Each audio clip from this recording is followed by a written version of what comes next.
nostro viaggio adesso ci porta a Cittadella. Siamo circa a 30 km a nord di Padova. Qui vi proponiamo un tour dalla cittadella sotterranea alla Torre di Malta. E allora adesso scendiamo nei tunnel di Porta Bassano a caccia del tesoro di Ezzelino III da Romano.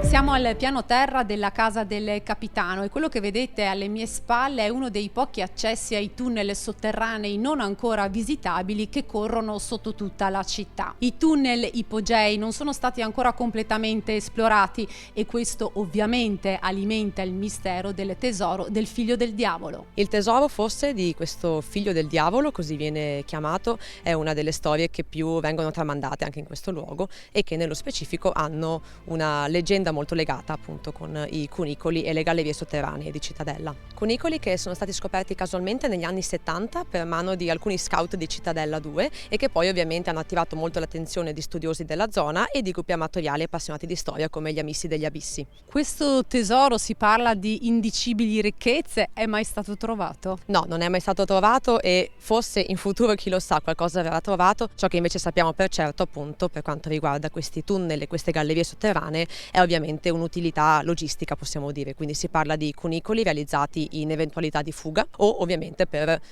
sopperire anche ai bisogni delle singole postazioni. Dai sotterranei saliamo sul camminamento di Ronda, questo è un unicum in Europa. Sì, il camminamento di Ronda per quanto riguarda Cittadella, appunto una città medievale, è databile 1220 e al momento si tratta dell'unico camminamento in Europa di forma ellittica interamente percorribile. I punti di ingresso che corrispondono alle torri del camminamento sono 4 e sono notoriamente denominate con la città verso cui si affacciano. Infatti se nella porta rivolta a nord, quindi Porta Bassano, abbiamo il mastio e la casa del capitano sotto cui appunto sono state ritrovate queste rimanenze appunto di cunicoli sotterranei e gallerie. Per quanto riguarda il lato ovest abbiamo Porta Vicenza, lato est Porta Treviso e poi concludiamo con Porta Padova rivolta a sud con la Torre di Malta, che venne fatta costruire nel 1251 da Ezzelino III da Romano e che venne utilizzata come terribile prigione.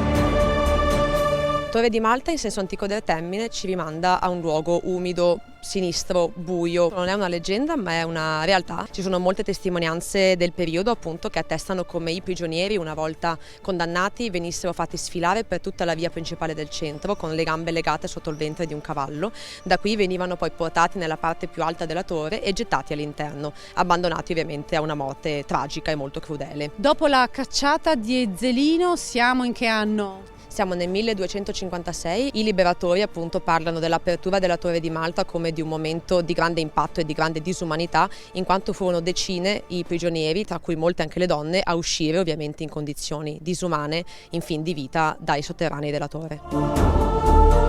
Oggi nelle giornate più ventose c'è chi dice di sentire ancora urla e pianti provenire dall'interno della torre. Forse si tratta solamente del sibilo del vento che ci riporta indietro di secoli. Padova nascosta termina qui, ma ci sono ancora tantissimi misteri da svelare e allora l'appuntamento è alla prossima puntata.